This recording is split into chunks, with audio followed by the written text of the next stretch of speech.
هذا لقاء مع الفيلسوف الراحل دانييل، واحد من أكثر الفلاسفة الأمريكيين المعاصرين تأثيراً. دانييل توفى في 19 أبريل 2024 عن عمر 82 سنة. هذا اللقاء كان في فبراير، كان واحد من آخر اللقاءات ديالو قبل الرحيل ديالو عن هذا العالم. دانيت كينتمي لواحد التقليد ولا واحد الطينة فريدة من الفلاسفة المعاصرين اللي عندهم كذلك أبحاث وتأثير واحتكاك مباشر مع العلوم الطبيعية الحقة، مع الساينسز. ما كيديروش فقط الفلسفة يعني بين مزدوجات في السماء. شفت دانيت في لقاءات اخرى كيقول واحد الحاجه على نفسه واللي قالها لي حتى انا خارج التسجيل. ملي قلت له ان التكوين ديالي في الهندسه، قال لي انه ملي كان صغير كان باغي يدير الهندسه، وان الوسط ديالو دفعوه يدير الفلسفه والعلوم الحقه، ولكن بقات ديما في هذيك البليه ديال التينكرين، ديال انه تبقى تلعب في شي جهاز ولا شي فكره وتبدل فيها بشويه بشويه حتى تخدم ديك الفكره ولا هذاك الجهاز. باش كتعرف ان شي فيلسوف عنده تاثير واسع هو باش كيكون صاغ عدد من المصطلحات اللي ساهموا في التوضيح ديال مجموعه من المفاهيم بشكل تلمو وضحوا هذه المفاهيم. هذا الامر كيجعل المجتمع العلمي ولا الاكاديمي كيعتمد هذه المصطلحات وكيستعملها بفعل السلاسه ديالها ولا لا بيرتينونس الريليفانس ديالها. لائحه طويله ديال المصطلحات اللي استعمل واللي صاغ دانييل بحال دي انتنشنال ستانس اللي عندها علاقه مع دراسه انظمه معقده كما لو كان عندها اراده، بحال انتويشن بامبس اللي هما تجارب ذهنيه الهدف منها هما كيشتغلوا بحال اون بومب، بحال مضخه كتجبد الحدس ديالنا من الاعماق ديال الذهن ديالنا وكتخرجوا من السطح، بحال ريل باترنز، كارتيجن ثياتر، مفاهيم اللي غادي تلقاوها ولاو كيستعملوها من بعدو فلاسفه اخرين ولا علماء ادراك ولا حتى فيزيائيين وغيرهم. في النقاش مع دانييل تطرقنا لمجموعه من المواضيع الشيقه بحال طبيعه الوعي، اخر التطورات اللي طاريه في مجال الذكاء الاصطناعي، ونصائح في كيفاش الانسان يفكر ويخدم عقله بشكل منصف ومحايد. طلبت منه كذلك يقدم نصائح للجيل القادم من الفلاسفه والعلماء ويشارك معنا التأملات ديالو حول الحياه وحول الموت. باش سولتو هذا السؤال على الموت ما كنتش عارف ان الرد ديالو العميق على السؤال ديالي غادي يكون واحد من اخر او ربما هو اخر تصريح علني ديالو حول هذا الموضوع قبل الرحيل ديالو.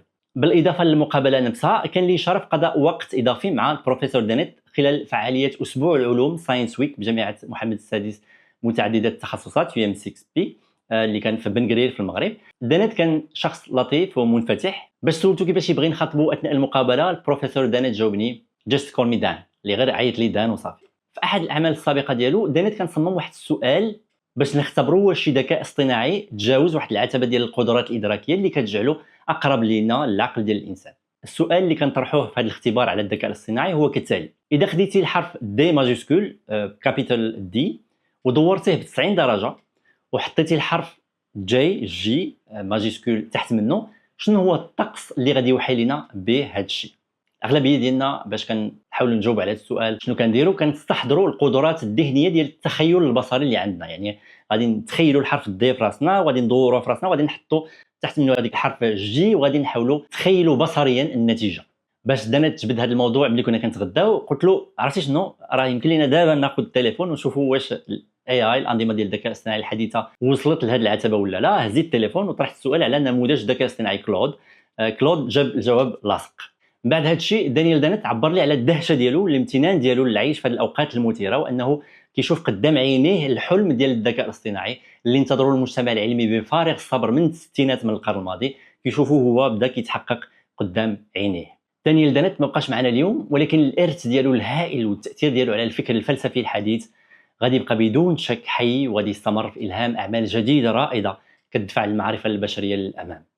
كيسعدني انني نشارك معكم هذه المقابله الخاصه اليوم. نتمنى تستمتعوا وتستافدوا من الرؤى ديال دانييل بحال اللي استمتعت واستفدت منها انا. بغيت نشكر المنظمين ديال اسبوع العلوم ساينس ويك بجامعه UM6P في بن قرير اللي استضافوا دانييل في المغرب في اطار هذا الحدث ساينس ويك، واللي سهلوا التسجيل ديال هذا اللقاء في الاستوديو، واحد من الاستوديوهات اللي كاين في الكامبوس ديال بن قرير. اذا عجبك هذا الحوار دير سبسكرايب للقناه ودير جيم وبارطاجي وخلي التعليقات ديالك لتحت بالافكار وشنو بان لك في المحتوى ديال هذا اللقاء. لدعم هذه القناه والمحتويات ديالها يمكن لكم تلتحقوا بنا في العائله ديال باتريون، ولا يمكن لك تاخذ ولا تخدم النسخه ديالك من يوميات الكون. اعزائي المشاهدين والمشاهدات والمستمعات والمستمعين، الاستاذ دانييل دانيت. Dan, thank you so much for making the time for this. It's an honor to have you. Delighted to be with you, Lizzie. Great. How has it been so far in Morocco? It's been fascinating. I've entered a world I had no conception of and no idea about. There was such a place as the University of M6P. It's fantastic. Great. Have you been in Morocco before? No, never before. Great. In the region? The reason I haven't been here is life is short. Yeah. Great. Good. Well, welcome again, and I hope you like what you've seen so far. Yes. Great.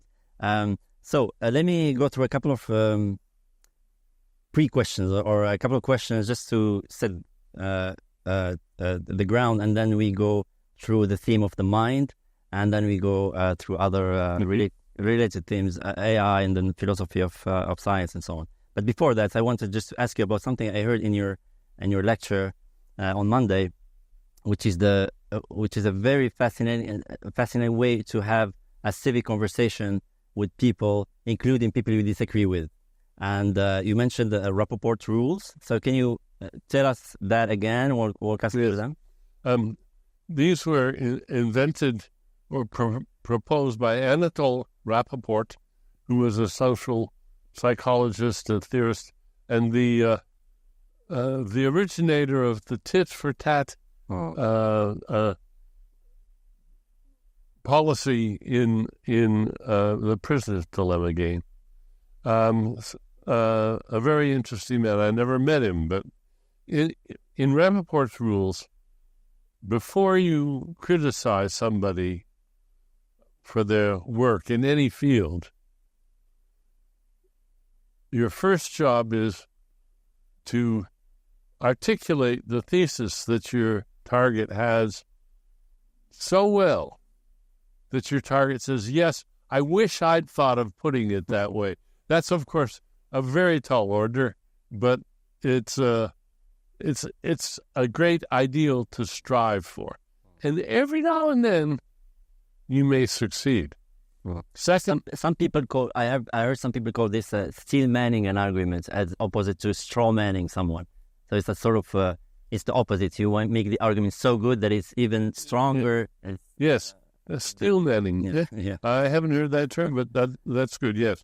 The whole idea is that it counteracts the idea of reductio ad absurdum, where people are deliberately looking for embarrassing ways of putting the thesis. The second point is anything that you've learned from your target that your target has persuaded you of, you should mention that. Third, anything that you and target agree about that a lot of people don't. Only after you've done those three things should you say, number four, now you can criticize. And when you do that, your target is very attentive and takes you seriously because you clearly understand the position being held, and you've learned something, and you agree about some things. So it's a good way of getting into constructive contact with whoever you're criticizing. Right. So it made me think of a quote by someone called Ibn al-Haytham, which is one of the scholars from the golden age of science. Oh yeah, yeah, al-Haytham, but his approach was more as an individual. If you're trying to seek the truth, you would want to put yourself as an opponent to whatever you're reading, and then he goes on and says, and then you have to question yourself while doing this process, yes, so that you have a fair representation. That's good, yeah. But the Wrapaport rules are more as a collective way in which you have two people or multiple people. Yes. So in your talk again on Monday, you put an emphasis on this collective way of gaining knowledge about the world. Can you talk? But the individual question that you want to ask yourself is, what if I'm wrong? Yeah. And that's not a question that's asked enough by many people. In fact, I've been amused by, for instance, a right-wing Christian leader, and I asked him, "Do you ever ask yourself, what if I'm wrong? No, never, never, no. In fact, that's discouraged. And I think that's one of the most socially dangerous or pernicious features of religion is not just licensing a lack of skepticism, but commanding it, saying, do not even think about whether this is true. Do not question anything from the religion. That's, I think, it's an obvious feature of religions to protect them from internal evolution, and it's a dangerous one. Well, I would agree with that, as long as we put an asterisk on the word religion, or we say some forms of religion. Some forms of the word religion can be wide and can apply even to philosophies like Buddhism or other types. Yes, it can be wonderful, but the forms that are not just dogmatic, but also that discourage or prohibit doubt, those are dangerous. Yeah, so that's the dogmatic thinking is what we're exactly talking about here. And again, the scholar I mentioned, Ibn al-Haytham, when he said question yourself, I think the word he used was accuse yourself. So he's saying accuse yourself whenever you're يتهم نفسك, to accuse yourself when you're doing this process of trying to seek the truth. So these ideas are have been, it's a human heritage that have been developed by and sometimes it's surprising what you discover about yourself. Yeah, you can discover that you have a dislike of an idea. You don't know why you dislike it. You just know you don't like the idea. There's ideas like that I don't like. I hope they're false. Yeah. Okay, so let's move now to the topic of the mind, which is one of your one of the topics you spent a lot of time on. Obviously, the Consciousness Explained book is one of the landmarks in the area. What is happening now? So right now, I can see this chair. I can see colors. I can hear your voice when you speak. I can smell. I can have sensations throughout my body. I can even have memories coming from my mind, and it feels special. It feels awesome. It feels something out of this world, if you want to put it between quotes. Yes. And what is it? What is this? What's going on? I'm going to answer, and a lot of people really don't like this answer, but I think it's as close to the truth as I can get. What evolution has provided for you is a wonderful user interface with the world. The world is made up of atoms and quarks and electrons and photons, and it's unbelievably complicated, as we know from science. But we are blessed with an oversimplification of the world. That's the world we live in. It's the world of solid chairs and liquids and colors and sunsets and words and money and all the things of the world, the tools of the world that we have, that we can instantly recognize, and they are, we're comfortable with them. We know what to do with them. And the psychologist James Gibson, J.J. Gibson, called these affordances. A chair affords sitting. A cup affords drinking. And when I reach for the cup, I know what to expect. I am projecting from past experiences with cups what it's going to be like. And if there's something crazy about the cup, if it's glued to the table, or if it's soft, or if the water in it is not water but solid plastic, I'll be very surprised. Well, you can't be surprised unless you were expecting something else. So we live in a world of expectation. What brains are for is for predicting the immediate future.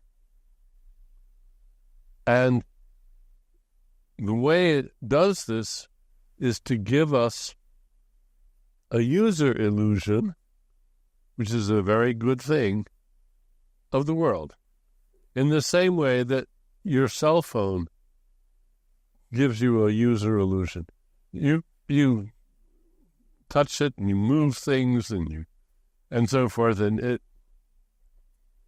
that's an oversimplification of what's going on. You don't want to know the details of what's going on inside your cell phone. It would be impossible to understand. There are literally billions of little electronic events happening that make that wonderful user interface available to you. So nature has provided us with a user interface that we can avail ourselves of. So in one sense, it's illusory. It's because it's an oversimplification. Right. So this is a functional aspect, or a use what consciousness is useful for, right? Yes, and in particular, who's the user? Oh. And I'm going to surprise you maybe by saying, I'm the user of your consciousness. You're the user of my consciousness. It's only because you have a sense of what's going on in my mind that you can follow my language, that you can ask good questions, that you can understand what I'm doing.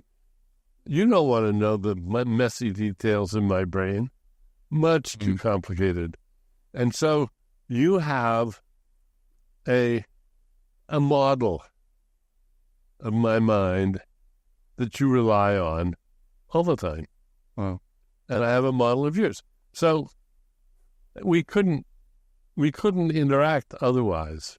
So that's the so-called theory of mind, right? Right. The ability to project. That's right. But the word theory to call it a theory of mind is a mistake, because it's a theory is hard work, and it's a theory of science. This just comes naturally. Yeah. Huh. But there is something more profound. Even if I were born in the jungle without meeting anyone, any other human being, and without even developing language, I would be conscious with my mind. Yes, but your consciousness might be extraordinarily diminished. When I imagine a human being who, let us say, is this would be a terrible thing. Nobody's ever been in this situation. Raised without any human interaction. It's just fed through tubes or something. Never meets another human being. Just complete isolation. But otherwise, healthy. There are some cases of feral children, so-called. Feral isolated case. Yeah. Come close, and that's such a terrible phenomenon that we're happy there aren't more of them. We don't want any more experiments of that sort. And I think their consciousness is profoundly disabled and limited compared to ours. And also, I think, the consciousness of a chimpanzee is profoundly limited compared to ours. We naturally imagine that a chimpanzee is basically a person in a chimpanzee suit and thinking the same sorts of thoughts that we are. No, I don't think so. I think their limitations, which they don't suffer from because they don't know any different. It doesn't bother them that, consider language. There are thousands of chimpanzees that have lived their whole lives in human captivity, in laboratories, in cages, in zoos. They've heard as many words as a human child hears growing up. They are languages all around them from their caretakers, their keepers. They don't pay any attention to it. It's very hard to get a chimpanzee to pay attention to language. Their brains are not wired to absorb language, unlike human children. Maybe all it would take is a little genetic change that would make them as eager to understand, as eager to find the patterns in language. And then we could talk to chimpanzees. But I don't think we want to explore that possibility. So for you, language is intimately connected with consciousness? Or can we have consciousness without? Language is intimately connected to our kind of consciousness, right? Which we often misattribute to other animals. Strangely enough, here, I almost agree with Descartes. Because Descartes said that animals are just automata, they're not conscious at all. And he was much criticized for that and reviled. And it's, of course, they're conscious in some sense, and they can feel pain, they can anticipate pain, they can suffer. But they can't worry about things the way we worry. Right. They can't marvel at things. Here's an example. Right now, imagine putting a plastic bucket over your head and climbing hand over hand up a rope.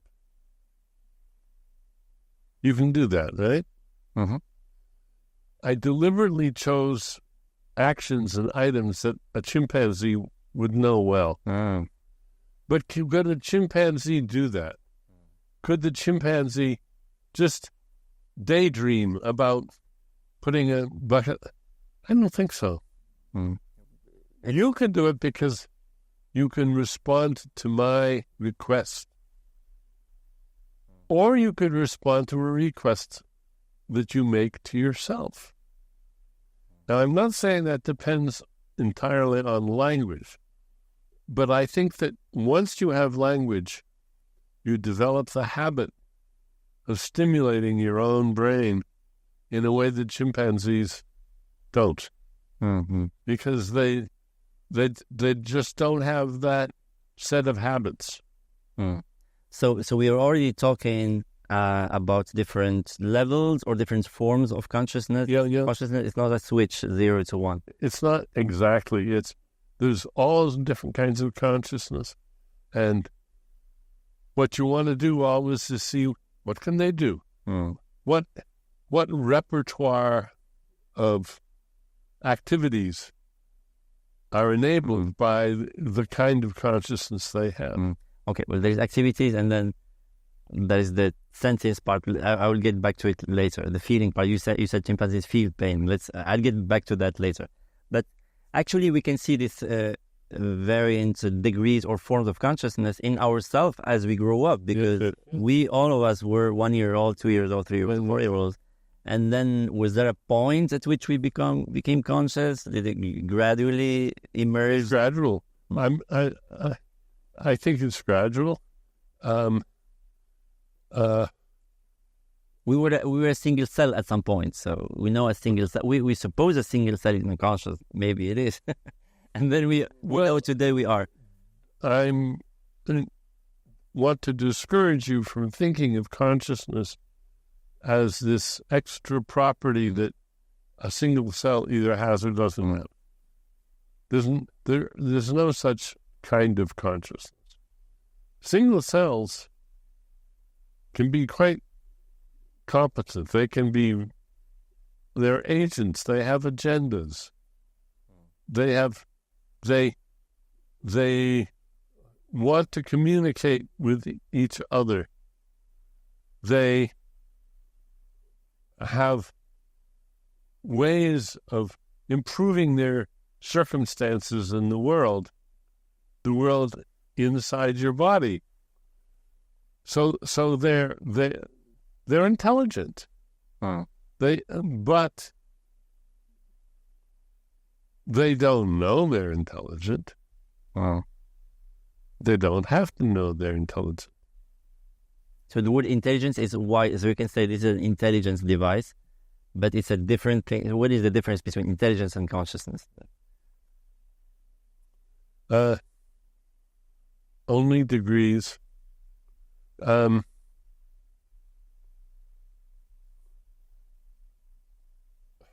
have said that in AI we want to make smart machines, but not artificial colleagues. An artificial colleague is autonomous and can tell lies and make promises. But you can make a smart machine that can't make promises and that can't tell a lie. It can utter falsehoods, but it can't tell a lie the way a human being can. Not yet. But if we made it autonomous, then it could have free will, it could be responsible. So what is it about making promises or saying lies that makes it different or special? Well, I once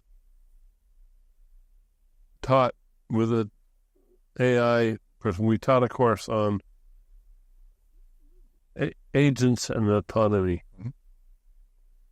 And I gave the students the project of designing, or just giving the specs, as we say.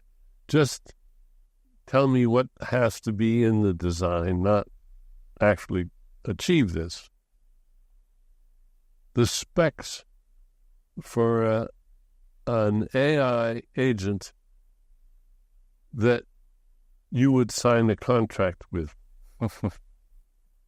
Not because this belonged to somebody else and you not I contract with Microsoft. Yes. Yeah, not I contract with Microsoft, I contract with it.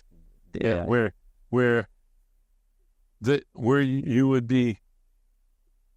you would not find this to be an inappropriate or stupid or pointless human gesture or activity.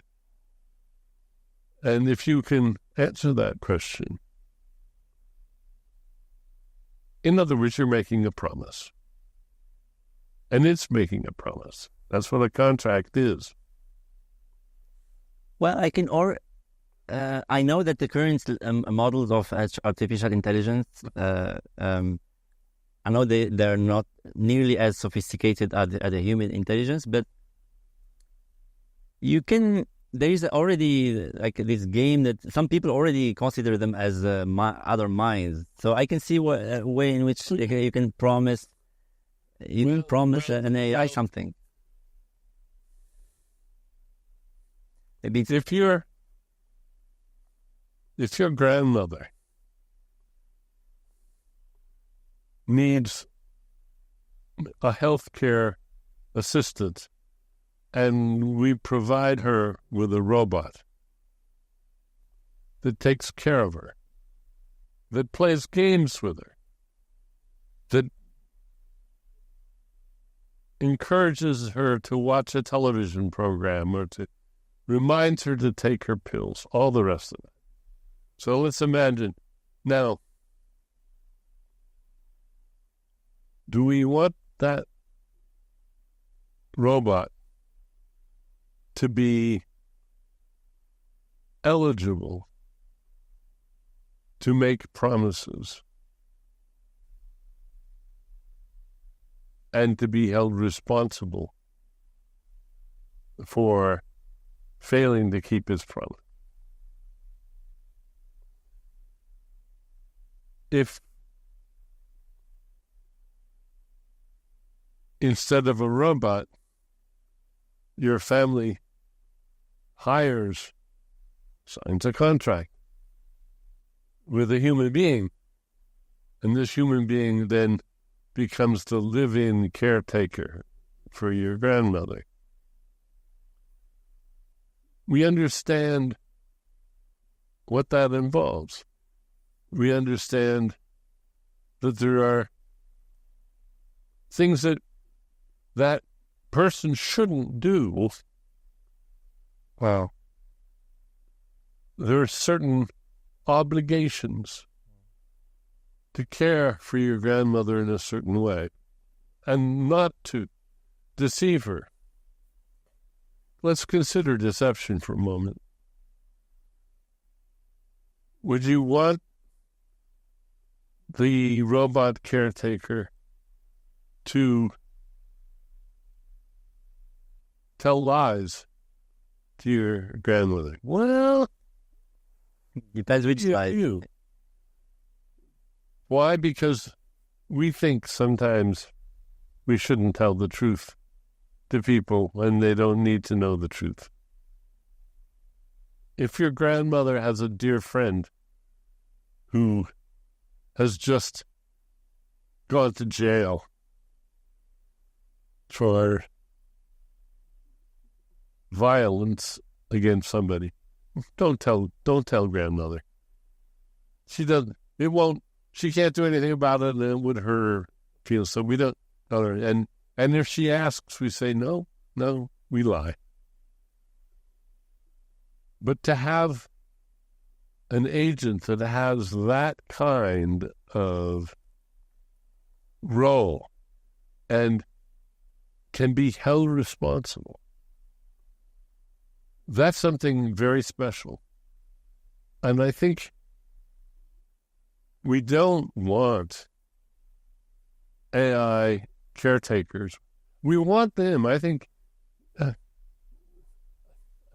I'm getting old. I may need a caretaker companion, but I don't want one that I would sign a contract with. You don't want one you would sign a contract with. No. No,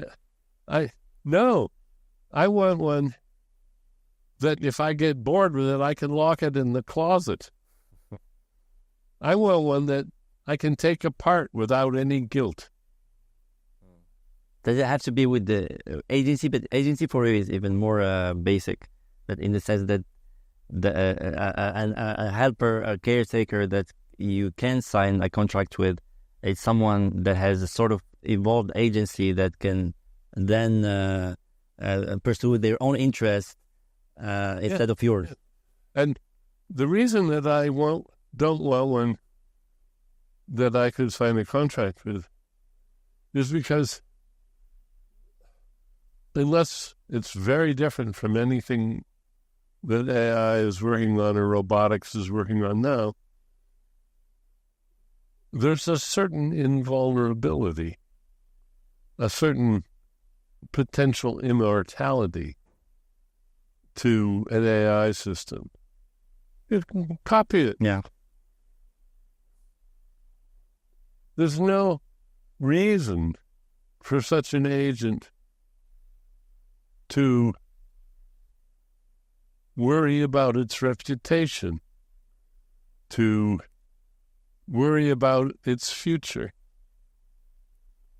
Maybe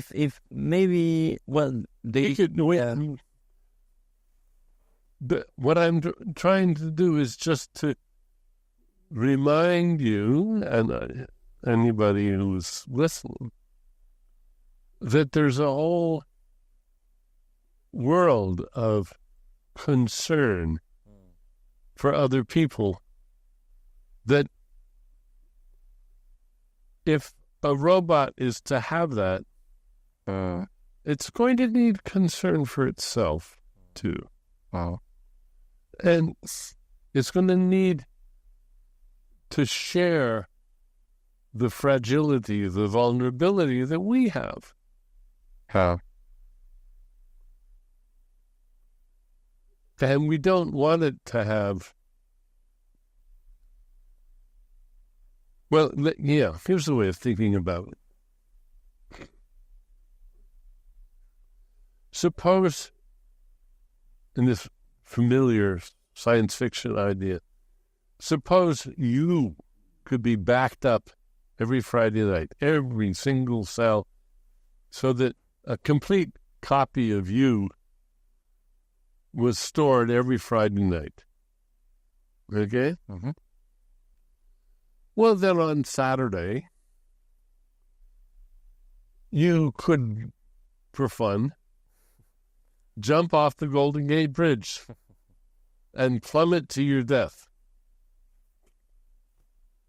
Then you could watch the videotape on Monday when they backed you up and see how you behaved, see what it was like for others to watch you die by falling. Big deal. You may or you may not. Maybe the drive for you to not commit suicide is more deeper than even this thought, but the higher level thinking that you can. But I think a lot of people, when they hear that, think, "Ooh, that would be fun," because I could go skydiving and I could do all sorts of things. I just wouldn't worry about whether I was going to die because I could always, I'd be backed up. I'd lose a day or two that I would have no memory of. It would be a branch, and you wouldn't be exactly the same person on Saturday and Sunday, and on Monday you wouldn't be the same. You would be the Friday person. You'd lose a few days, right? Yeah. Really. So, but I think you can see that person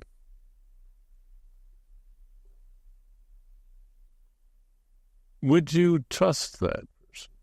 The person who can be backed up on Friday. Yeah. Would you trust him on Saturday and Sunday? Would you trust him at all?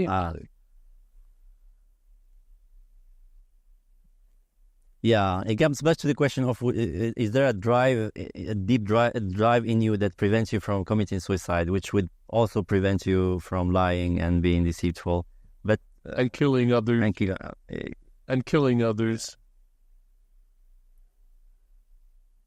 The sort of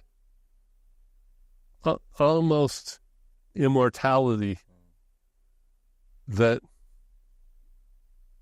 such an agent would have is so different from our predicament that its commitment to morality, to honesty, to concern would be problematic. Let's just leave it at that. It would be problematic. It might care. It might be wonderful. It might be saintly. It would open a new set of options that were not available. That's right. And I think we're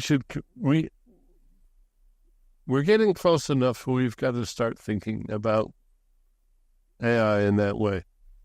As I say, I want to keep the AIs not autonomous, so that, as I say, I can take them apart.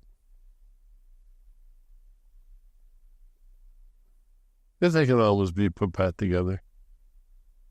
So at the same time... Or let me... another way to... Sometimes when I've talked about this, people say, well, we'll just put an on-off switch of some sort of remote control on-off, and you just turn it off. Goes to sleep. yes, we could make such a remote control button. Sure. Just like our television set. But now, suppose you learned that somebody has a remote control switch for you. They can turn you off whenever they want. What's your highest priority? Prevent them from turning the switch. Yes, getting control of that on-off switch. If we make autonomous agents, one thing we can be pretty sure they're going to want is to get control of that switch. And by the way, they're actually active projects called autonomous agents in AI, and even the biggest firms are working on autonomy projects or agents. Yes, I know. That's why I'm talking about it, because I want people to be alert to the fact that there's the autonomy of an automobile, a Tesla. But what if your Tesla says, no, I don't want to take you to Chicago? That's autonomy. Yeah. So there's a lot of discussions about regulation of artificial intelligence, and one aspect of regulation is to say if some of the models exceed a certain threshold of computational power, then someone, an organization, a governmental or international, should come and look at the details of what you're doing to prevent such scenarios. Absolutely. But it looks like we are on a huge boat that has a huge momentum that is going with its inertia, and steering it is. And I've been signing the open letters, and I've been raising the alarm about this. I think we have to take seriously that our counterfeit people and autonomous AIs are on the horizon, and we should think very carefully about whether this is a good idea. Right. Okay. So let's go back to a topic we quickly touched on earlier. It's a more fundamental topic on the nature of the mind, which is the difference between consciousness and sentience. And you said that chimpanzees can feel pain. I know that some researchers have proposed the idea that sentience is even more exists in more in other mammals. You don't need highly evolved brains. What's your take on that? Do you think that are other mammals, for example, sentient in the sense that they feel pain, they feel things in a subjective or a first person? I think so. But I don't think there's anything that we're puzzling or it doesn't require a revolution in physics to explain. It doesn't require any new special properties. It's just it's a big step on the sliding scale of consciousness. My friend and colleague Nicholas Humphrey argues with considerable plausibility that only warm-blooded animals, birds and mammals, they're the only ones that feel sensations, that really have sensations like pain. Reptiles ants have nociceptors, they have pain systems, but they don't feel them the way we do, or the way a dog can. Now, I haven't made up my mind whether he might be right. He might be. And some people think, well, that's convenient because it means I can eat fish. And frogs. Fish and frogs, yes, and crocodiles. I don't have to worry about them. But I think that reaction itself elevates and inflates the idea of sensation, of the role of sensation.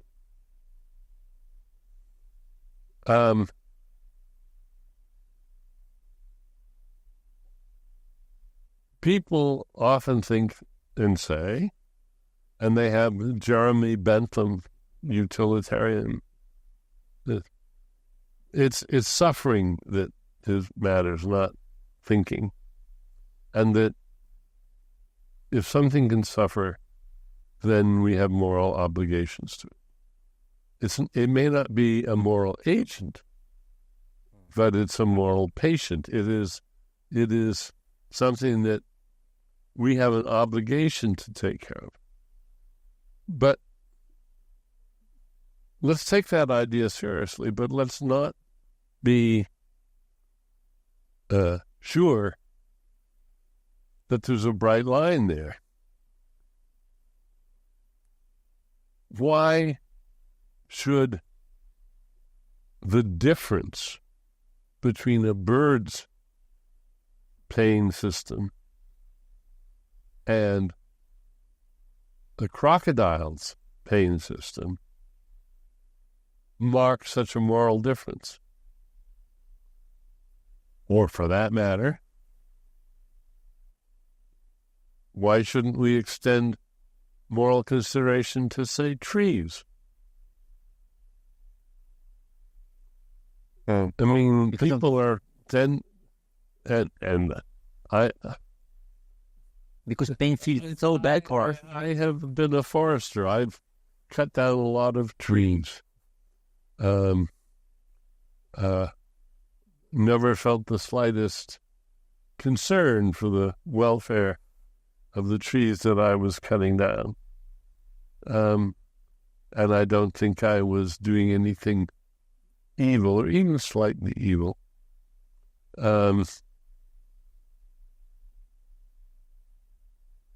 It's understandable that we would like to have nice, clear, simple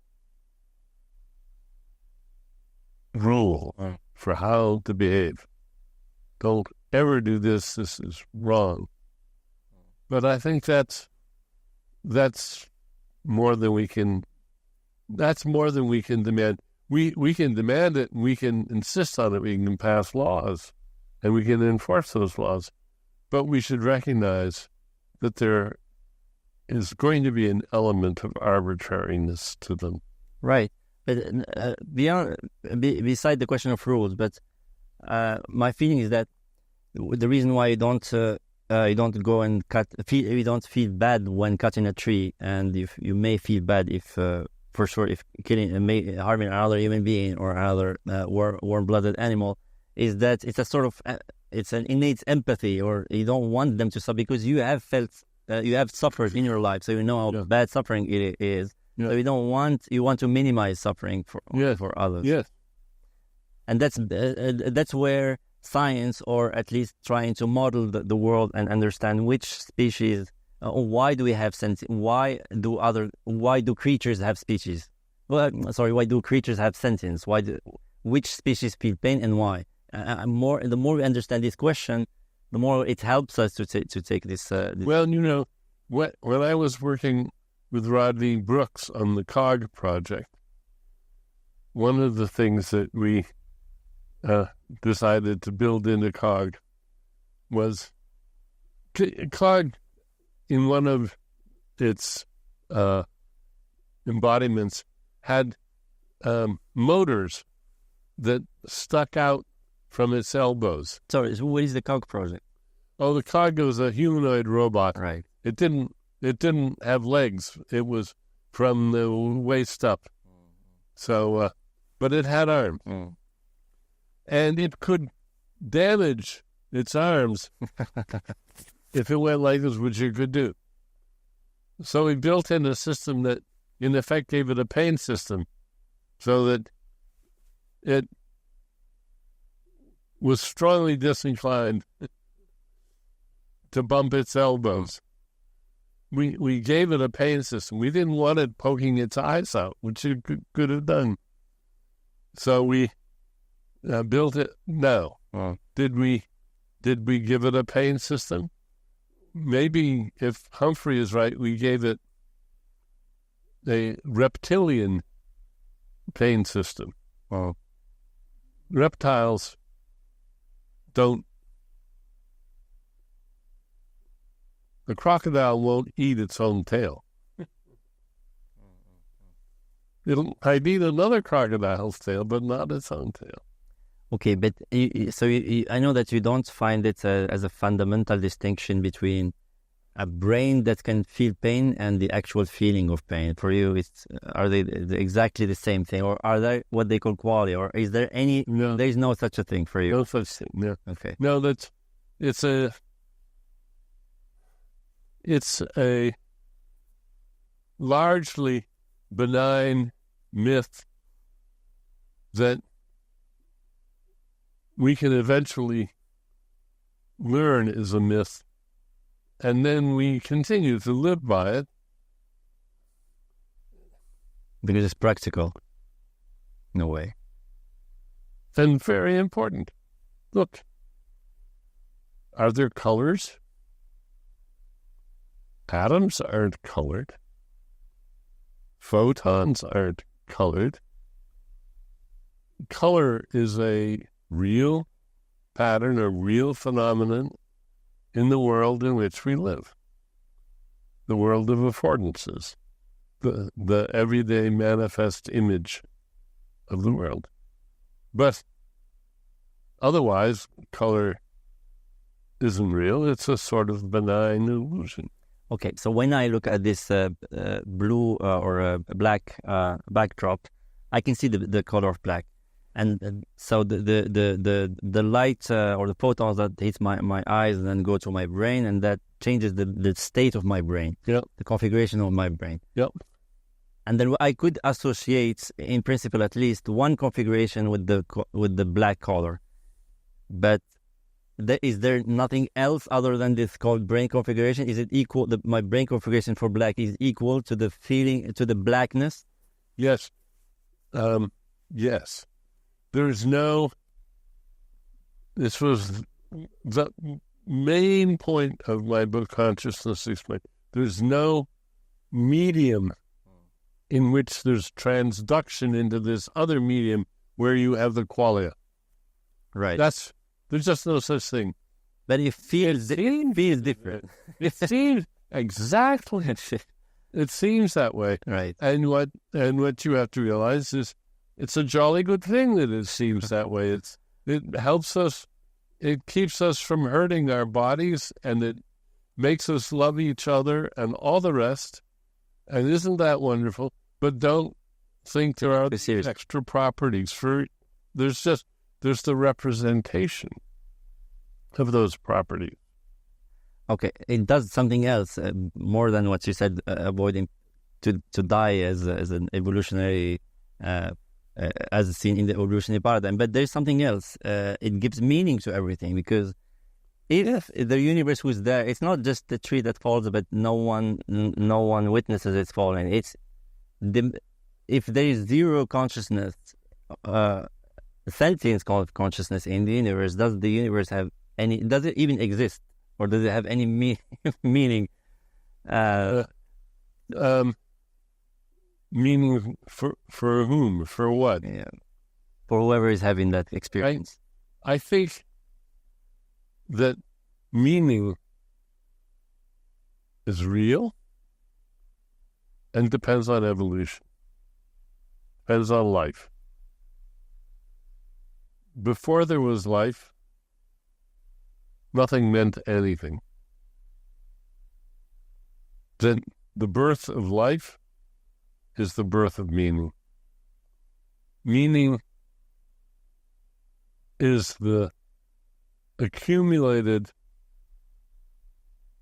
effect of all of the evolution that has created agents that are designed by evolution to protect themselves and to make more of their kind. Right. Okay, that's a nice segue to our next topic, and then we finish with the last topic, which is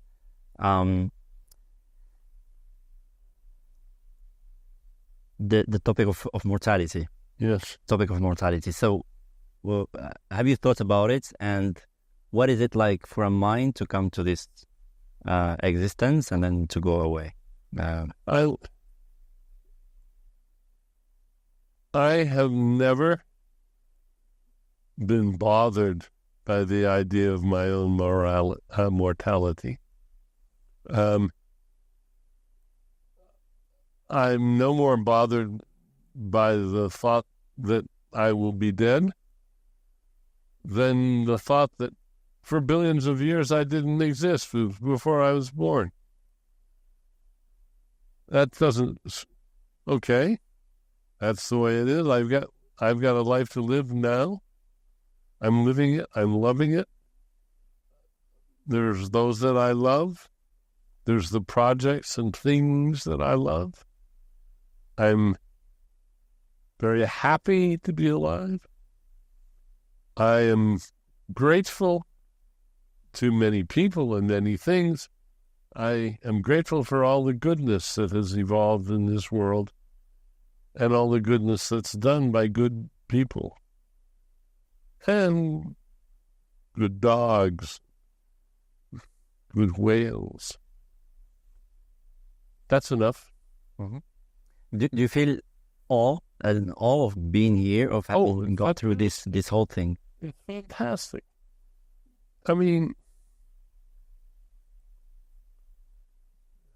I was talking to one of the leaders in AI recently, and he said, "Dad, isn't it wonderful that we got to live in this amazing age?" And I thought, yes, I am so, there's nobody to thank, but I'm so glad that I have been able to live at this exciting, wonderful, joyous time with all these amazing things and transitions happening. But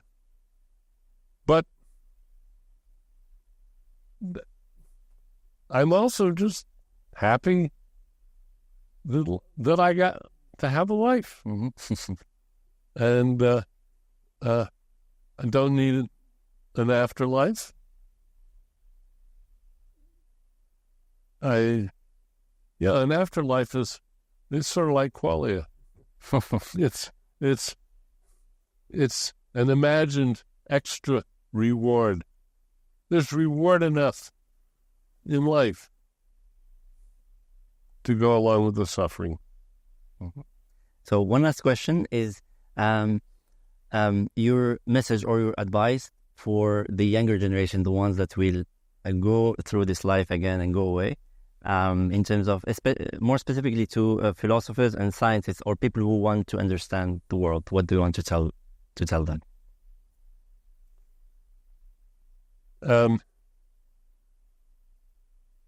All of science is oversimplification. That's what's wonderful about it. It's never everything. We have models, we have simplifications, we have partial understandings. We find comprehensible patterns in this amazing universe. And we should recognize that all the meanings we find are simplifications of the chaos around us. But the fact that we can find these meanings shows that chaos has been, parts of chaos have been turned into order, have been turned into design. And it is the design of things that are alive that makes living so wonderful. Shakespeare, how do you make a Shakespeare play or a sonnet? First, you have to make a Shakespeare, and that takes 4 billion years of evolution, 3 billion years, 3.5 billion years of evolution. A lot of R&D, a lot of research and development, and that's why life is worth living. All right, Professor Daniel, thank you very much. It was a fascinating conversation. Thank you very much. Thank you. Thank you.